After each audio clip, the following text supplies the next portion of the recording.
Miami, famous rendezvous for sportsmen.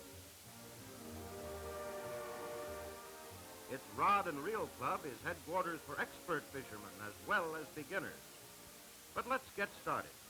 Those long poles on each side of the boat are called outriggers and are used in sail fishing, as you will see. Right now, we will head for the shallow tidal flats around the little islands of the Florida Keys, just a few miles south of Miami, to try and get a bonefish.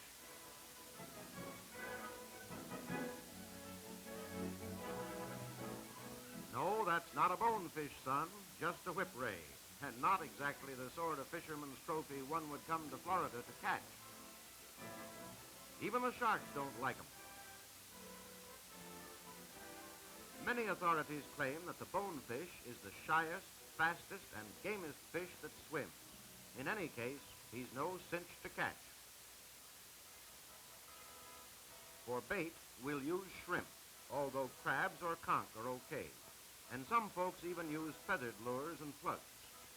For tackle, a 1/0 or 2/0 reel, 200 yards of 6-thread line, 4/0 hook, 4-foot nylon leader, and a 6-foot, 6-ounce rod is the expert's advice, although a casting rod will do in a pinch.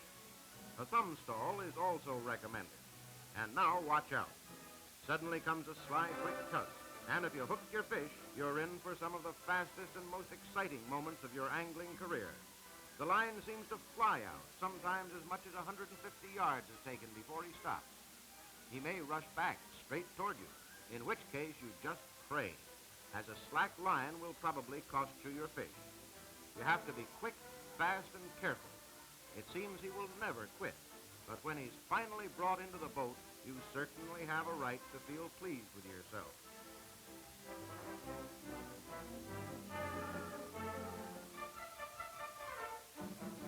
He may not win a beauty contest, but just catch one sometime and you'll never forget him. The world's record, incidentally, is said to be 13 3/4 pounds, but any 9 or 10 pound fish is a real prize.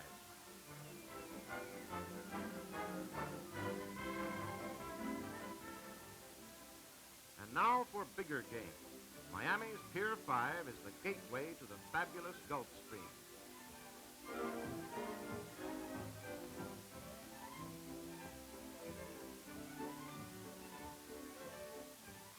The fascination of fishing the edge of the Gulf Stream is that you're apt to catch marlin, sailfish, tuna, dolphin, barracuda, or any one of several other varieties of fighting gamesters. Small fish, such as mullet, cut into strips, is the most popular bait, and most anything will take it. Sometimes, if you're mighty lucky, your bait is hardly out before something strikes, and if it's a sailfish, the fun begins. The chances are your reel will be filled with 24 to 39 thread line, and your rod will be capable of plenty of stress and strain. But even so, you've got to watch out, particularly when he jumps, or you'll lose your fish.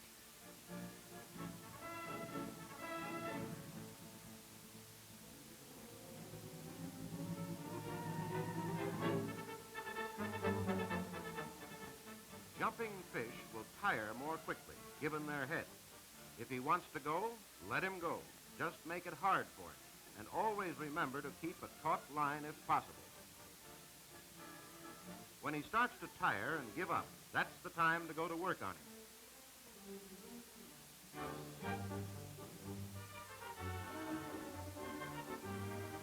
Real back-breaking work this, but the funny part is that the harder you have to work, the more you enjoy it.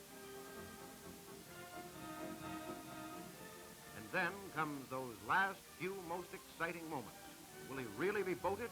Will he make another dash and get away? What a relief when it's all over, and suddenly you find you're pretty darn tired.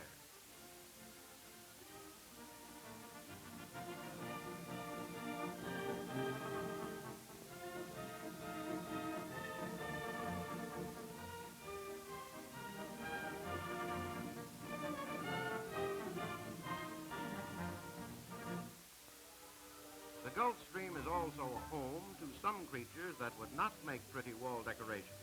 For example, this giant devilfish, or Manta ray. with a spread of at least 10 feet from tip to tip of its fishy wings.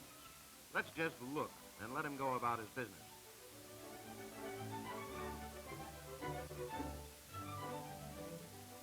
There's not much time for sightseeing on the Gulf Stream.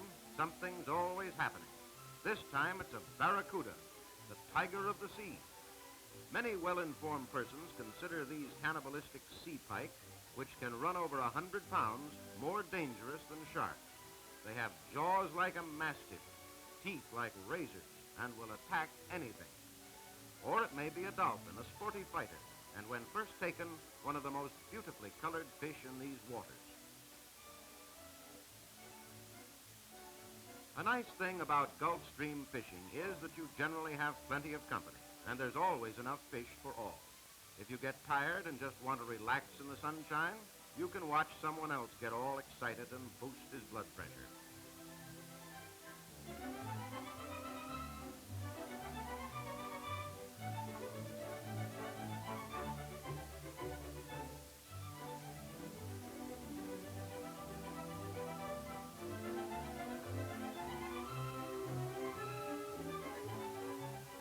Many sportsmen fish just for the fun of it and release most of the fish they catch.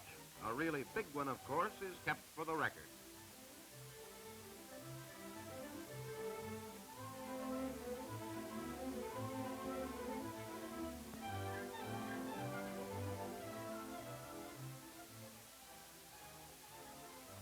Now we'll see how an expert does it.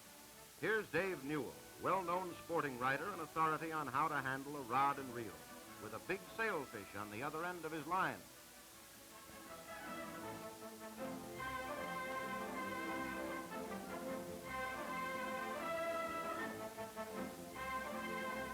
If you don't think that line is really running out, just press your bare thumb to it and see what a burn you'll get. And notice how Dave uses his whole body in pumping his fish, which is much less tiring than just using your arms.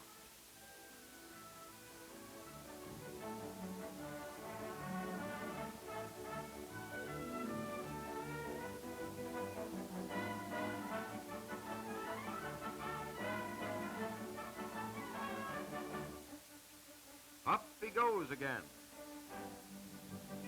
The drag on your reel, which is usually set to about 15 pounds, will take care of any sudden rushes. And just watch that fish perform.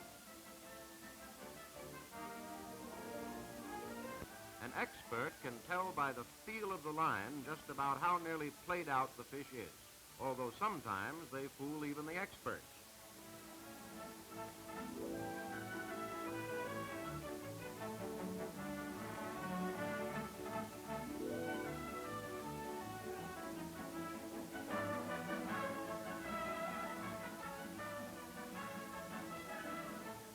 When Dave starts to really go to work on him, you can safely bet the fight is almost over. And what a grand feeling it is when you bring that spectacular, streamlined fighter of the Gulf Stream alongside your boat. Perhaps this one will be big enough to rate one of the Sailfish buttons that are given to lucky fishermen who boat the big fish. Experiences such as these, lived over and over again, make life more pleasant, and fishing one of its most fascinating sports.